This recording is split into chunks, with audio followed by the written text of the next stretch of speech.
Great rift valley सच में हमारी धरती के सरफेस पर एक बहुत बड़ी फीचर है। यह हजारों किलोमीटर्स तक फैली हुई है, जमीन पर एक बहुत बड़ा निशान जैसे।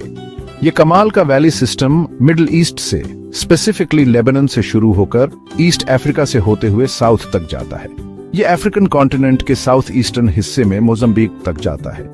इसका साइज इतना बड़ा है कि जमीन से इसे पूरी तरह समझना मुश्किल है।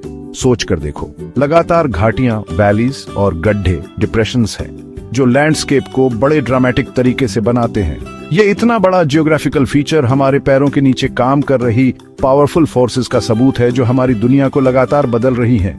ये इतना बड़ा स्ट्रक्चर रातों रात नहीं बना। इसके बनने की कहानी बहुत बड़ी जियोलॉजिकल पावर की है, जो लाखों सालों में सामने आई है। अर्थ का क्रस्ट, वो सॉलिड बाहरी परत जिस पर हम रहते हैं, वो एक सिंगल पीस नहीं है, बल्कि ये कई बड़ी टेक्टोनिक प्लेट्स से बनी है। ये प्लेट्स लगातार धीरे धीरे मूव कर रही हैं। अफ्रीका के इस हिस्से में कॉन्टिनेंटल क्रस्ट खिंच रहा है और अलग हो रहा है। इसी खिंचाव से रिफ्ट बनता है। ये वो जगह है जहां शायद एक दिन एक नया ओशन बन जाए, जैसे जैसे जमीन अलग होती जाएगी। इसमें जो फोर्सेस लगी हैं, वो सच में चौंका देने वाली है। ग्रेट रिफ्ट वैली की जियोलॉजिकल इंपॉर्टेंस बहुत गहरी है। ये साइंटिस्ट को कॉन्टिनेंटल रिफ्टिंग के प्रोसेस को समझने का एक यूनिक मौका देती है। इसी तरह कॉन्टिनेंट्स टूटकर अलग होते हैं और नए ओशन बेसिन्स बनते हैं। हम इन प्रोसेसेस को होते हुए देख सकते हैं। जियोलॉजिकली देखा जाए तो करीब करीब रियल टाइम में ये वैली एक जीती जागती लैबोरेटरी है, जो हमें प्लेट टेक्टोनिक्स की असली पावर दिखाती है। ये वो जगह भी है जहां इंसानों के कुछ सबसे पुराने पूर्वज रहते थे। यहाँ मिले फॉसिल्स ने हमें हमारे ओरिजिन्स के बारे में बहुत कुछ बताया है, इसलिए इसे मानव जाति का पालना भी कहते हैं। इस वैली की हिस्ट्री धरती पर जीवन के इतिहास से गहराई से जुड़ी हुई है। सोचो जरा, अफ्रीकन कॉन्टिनेंट धीरे धीरे दो हिस्सों में टूट रहा है। ग्रेट रिफ्ट वैली में बिल्कुल यही हो रहा है। सोमाली प्लेट बड़ी नूबियन प्लेट से दूर जा रही है, जो अफ्रीका का ज्यादातर हिस्सा बनाती है। इस सेपरेशन की वजह से बीच की जमीन नीचे धंस जाती है, जिससे वैली का फ्लोर बनता है, जो इसकी पहचान है। रिफ्ट के आसपास वॉल्केनोज और अर्थक्वेक्स आम बात हैं, जो यहाँ हो रही जबरदस्त जियोलॉजिकल एक्टिविटी का एक और सबूत है। इस डायनामिक एनवायरनमेंट ने सिर्फ जमीन को ही नहीं, बल्कि यहाँ पनपने वाली लाइफ को भी शेप दिया है। ये मूवमेंट जो अभी भी चल रहा है, इसका मतलब है कि वैली लगातार बदल रही है। ये एक ऐसी जियोलॉजिकल कहानी है जो अभी भी लिखी जा रही है। ग्रेट रिफ्ट वैली की एक सबसे स्ट्राइकिंग फीचर है यहाँ की गजब की लेक्स की सीरीज। ये अक्सर लंबी, पतली और बहुत गहरी होती है। कभी कभी इन्हें रिबन लेक्स भी कहते हैं। ये रिफ्टिंग प्रोसेस से बने डिप्रेशंस, यानी कि नीचे धंसी हुई जगहों में बनती हैं। फेमस एग्जाम्पल्स में शामिल हैं लेक तांगानिका, लेक मलावी और लेक टुर्काना। पानी के ये भंडार सिर्फ खूबसूरत ही नहीं है, ये बहुत जरूरी इकोसिस्टम्स भी हैं। ये बहुत तरह के एक्वेटिक लाइफ को सपोर्ट करती है, जिनमें से ज्यादातर दुनिया में और कहीं नहीं मिलते। इन लेक्स में जितना पानी जमा है, उसकी मात्रा सच में हैरान कर देने वाली है। ये जमीन के अंदर समंदर जैसी है, जो पूरे लैंडस्केप पर छाई हुई है। ये लेक्स अक्सर अल्कलाइन या सालीन होती हैं, क्योंकि यहाँ इवेपोरेशन बहुत ज्यादा होता है और आसपास की वोल्केनिक चट्टानों से मिनरल्स पानी में घुल जाते हैं। लेक नेत्रोन मिसाल के तौर पर इतनी अल्कलाइन है कि जो जानवर इसके आदी नहीं है, उनके लिए ये कॉस्टिक यानी जलाने वाली हो सकती है। फिर भी इतने एक्सट्रीम हालातों में भी लाइफ अपना रास्ता बना ही लेती है। जैसे लेसर फ्लेमिंगोस, वो यहाँ खूब फलते फूलते हैं उस एल्गे को खाकर, जो इस एल्कलाइन पानी में खूब होती है। इन रिफ्ट लेक्स की यूनिक केमिस्ट्री ने बहुत ही स्पेशल स्पीशीज के एवोल्यूशन में मदद की है। इससे ये बायोडिवर्सिटी के लिए बहुत ही ज्यादा इंपॉर्टेंट बन जाती है। हर लेक का अपना कैरेक्टर है, अपनी कहानी है। लेक्स के साथ साथ रिफ्ट के किनारों पर बड़े बड़े पहाड़ भी हैं। ये पहाड़ भी उन्हीं टेक्टोनिक फोर्सेस का सीधा नतीजा है, जो यहाँ एक्टिव हैं। जैसे जैसे जमीन खिंचती और पतली होती है, कुछ हिस्से ऊपर उठ जाते हैं, जिससे ऊंची ऊंची चोटियां बनती हैं। माउंट किलिमंजारो और माउंट केन्या, जो अफ्रीका के दो सबसे ऊंचे पहाड़ हैं, इसके आइकॉनिक एग्जाम्पल्स हैं। भले ही ये रिफ्टिंग प्रोसेस से जुड़े वॉल्केनोज हैं, इनकी बर्फ से ढकी चोटियां नीचे की अक्सर सूखी रहने वाली वैली के साथ एक गजब का कंट्रास्ट बनाती हैं। ये पहाड़ आसपास के लोकल वेदर पैटर्न्स पर असर डालते हैं, जिससे अलग अलग माइक्रोक्लाइमेट्स बनते हैं। ये उन जरूरी नदियों का सोर्स हैं जो मैदानों को पानी देती हैं। ग्रेट रिफ्ट वैली की एक और खास पहचान है यहाँ की ड्रामेटिक एस्कार्पमेंट्स। ये एकदम सीधी ढलान वाली चट्टानें या क्लिफ्स होती हैं जो रिफ्ट के किनारों को दिखाती हैं। ये वैली फ्लोर से सैकड़ों यहां तक कि हजारों मीटर ऊंची हो सकती है। किसी एस्कार्पमेंट से नीचे उतरती हुई रोड पर ड्राइव करने पर बहुत ही शानदार नजारे दिखते हैं। इससे ये भी असल में अंदाजा होता है कि यहाँ कितनी बड़ी जियोलॉजिकल फॉल्टिंग हुई है। ये एस्कार्पमेंट्स वाइल्ड लाइफ के लिए नेचुरल बैरियर्स और कॉरिडोर्स यानी रास्ते बनाती हैं। ये रिफ्ट सिस्टम में पाए जाने वाले अलग अलग हैबिटेट्स को बनाने में भी हेल्प करती हैं, ऊंचाई वाले मोरलैंड्स से लेकर वैली के नीचे के ग्रासलैंड्स तक।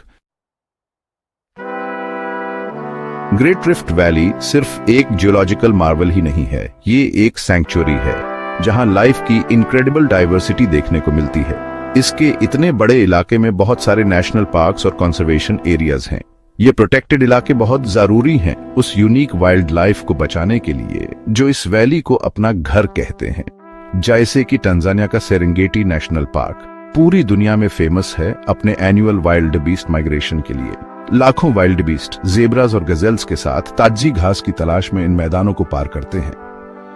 यह नजारा धरती पर होने वाले सबसे बड़े वाइल्ड लाइफ शोज में से एक है। यह वैली की उपजाऊ वोल्केनिक मिट्टी का सीधा नतीजा है। दूसरे मशहूर पार्क्स में केन्या का मासाई मारा नेशनल रिजर्व भी है जो सेरेंगेटी से सटा हुआ है। केन्या में ही हेल्स गेट नेशनल पार्क एक यूनिक एक्सपीरियंस देता है जहां विजिटर्स वाइल्ड लाइफ के बीच वॉक या साइकिल कर सकते हैं क्योंकि वहां बड़े प्रेडेटर्स नहीं हैं। और दक्षिण की तरफ लेक नाकुरू नेशनल पार्क जैसे पार्क अपने फ्लेमिंगोस के बड़े बड़े झुंडों के लिए फेमस हैं। ये पार्क्स बायोडाइवर्सिटी के आइसोलेटेड आइलैंड्स नहीं हैं, ये एक बड़े आपस में जुड़े हुए इकोसिस्टम का हिस्सा है। इन पार्क्स की हेल्थ पूरे रिफ्ट सिस्टम की हेल्थ पर डिपेंड करती है। ये पार्क तेजी से ह्यूमन डोमिनेटेड होती दुनिया में बहुत जरूरी सेफ हेवंस हैं। ग्रेट रिफ्ट वैली के अंदर के इकोसिस्टम्स बहुत ज्यादा वेरिड हैं। ये वॉल्केनोस की ढलानों पर घने पहाड़ी जंगलों से लेकर वैली के निचले हिस्से में खुले सवाना घास के मैदानों तक फैले हुए हैं। यहाँ सोडा लेक्स भी हैं अपनी स्पेशल अल्कलाइन टॉलरेंट स्पीसीज के साथ, और मीठे पानी की झीलें भी हैं जो मछलियों से भरी पड़ी हैं। यह अलग अलग तरह के हैबिटेट्स वाइल्ड लाइफ की एक अमेजिंग वैरायटी को सपोर्ट करते हैं। आपको रिफ्ट के कई हिस्सों में बिग 5 शेर, तेंदुए, हाथी, गैंडे और भैंस मिल सकते हैं, लेकिन यहाँ अनगिनत छोटे पर उतने ही दिलचस्प क्रीचर्स भी हैं, रंग बिरंगी चिड़ियों से लेकर यूनिक कीड़े मकोड़ों तक। यह बायोडाइवर्सिटी दुनिया के लिए एक बेशकीमती रिसोर्स है। रिफ्ट की यूनिक कंडीशंस की वजह से यहाँ हाई लेवल का एंडेमिज्म देखने को मिलता है। इसका मतलब है कि यहाँ पाई जाने वाली कई स्पीशीज धरती पर और कहीं नहीं मिलती। लेक्स मलावी, टंगनिका और विक्टोरिया की सिचलिड मछलियां इसका एक प्राइम एग्जाम्पल है। इन झीलों में सैकड़ों सिचलिड स्पीसीज हैं जो अपने कॉमन एंसेस्टर्स से तेजी से इवॉल्व हुई हैं। ये चीज इन्हें एवोल्यूशन की स्टडी करने के लिए एक लिविंग लेबोरेटरी बनाती है। अलग अलग वाटर बॉडीज का आइसोलेशन और तरह तरह के इकोलॉजिकल निशेज इस एक्सप्लोसिव स्पीशिएशन यानी नई स्पीशीज का तेजी से बनना की वजह बने हैं।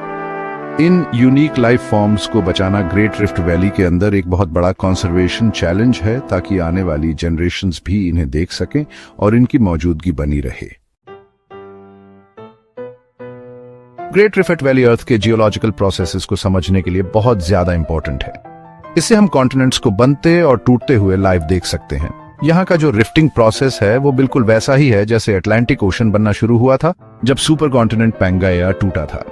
ईस्ट अफ्रीकन रिफ्ट को स्टडी करके जियोलॉजिस्ट्स उन फोर्सेस के बारे में जान सकते हैं जो हमारे प्लैनेट की सरफेस को शेप करती हैं। अर्थक्वेक्स, वॉल्केनिक एक्टिविटी और रिफ्ट का धीरे धीरे चौड़ा होना, ये सब क्लूज हैं। ये हमें प्लेट टेक्टोनिक्स की कॉम्प्लेक्स पजल को सॉल्व करने में हेल्प करते हैं। ये एक डायनामिक, हमेशा बदलता हुआ लैंडस्केप है जो अर्थ के अंदर की हलचल को दिखाता है। इसकी साइंटिफिक वैल्यू के अलावा ग्रेट रिफ्ट वैली एक बहुत ही खूबसूरत नेचुरल जगह है। इसके ड्रामेटिक लैंडस्केप्स हजारों सालों से इंसानों को अपनी तरफ खींचते आए हैं। ऊंचे ऊंचे एस्कार्पमेंट्स से लेकर चमकती झीलों और बड़े बड़े मैदानों तक यहाँ इतने कमाल के और अलग अलग तरह के नजारे हैं कि देखकर होश उड़ जाते हैं। इन लैंडस्केप्स पर लाइट और शैडो का जो खेल होता है वो एकदम मैजिकल मोमेंट्स बनाता है।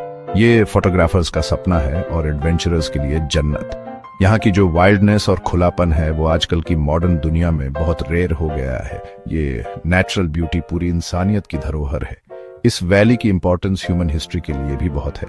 जैसा कि पहले बताया, इसे अक्सर क्रेडल ऑफ ह्यूमन काइंड कहा जाता है। यहाँ बहुत सारे होमिनिन फॉसिल्स मिले हैं, जिसमें ऑस्ट्रालोपिथेकस और शुरुआती होमो स्पीशीज के फॉसिल्स भी शामिल हैं। इन खोजों ने ह्यूमन एवोल्यूशन के बारे में हमारी समझ को पूरी तरह बदल दिया है। रिफ्ट की यूनिक जियोलॉजिकल कंडीशंस ने इन पुराने अवशेषों को बचाकर रखने में हेल्प की। रिफ्ट के ये लैंडस्केप्स ही वो बैकड्रॉप थे जहां हमारे बहुत पुराने पूर्वज रहे, इवॉल्व हुए और यहीं से पूरी दुनिया में अपनी जर्नी शुरू की। हमारे अपने पास्ट से ये गहरा कनेक्शन इस वैली की इंपॉर्टेंस को और भी बढ़ा देता है। तो कंक्लूजन ये है कि ग्रेट रिफ्ट वैली सिर्फ अर्थ की सरफेस पर एक लंबी दरार से कहीं ज्यादा है। ये एक ऐसी जगह है जहां जियोलॉजी, लाइफ और ह्यूमन हिस्ट्री एक बहुत ही अनोखे तरीके से मिलते हैं। इसकी लगातार चलती रहने वाली जियोलॉजिकल एक्टिविटी जमीन को शेप देती है और यूनिक हैबिटेट्स बनाती है, और ये हैबिटेट्स बदले में कमाल की वाइल्ड लाइफ डाइवर्सिटी को सपोर्ट करते हैं, जिनमें से ज्यादातर जानवर और कहीं नहीं मिलते। इसकी जबरदस्त नेचुरल ब्यूटी देखकर हैरानी होती है और दिल खुश हो जाता है। और इसका फॉसिल रिकॉर्ड हमारे अपने ओरिजिन्स के बारे में बहुत इंपॉर्टेंट क्लूज देता है। ग्रेट रिफ्ट वैली बिना किसी शक के अर्थ के सबसे इंपॉर्टेंट और कीमती नेचुरल खजानों में से एक है, और इसे हमारी पूरी रिस्पेक्ट और प्रोटेक्शन मिलनी ही चाहिए।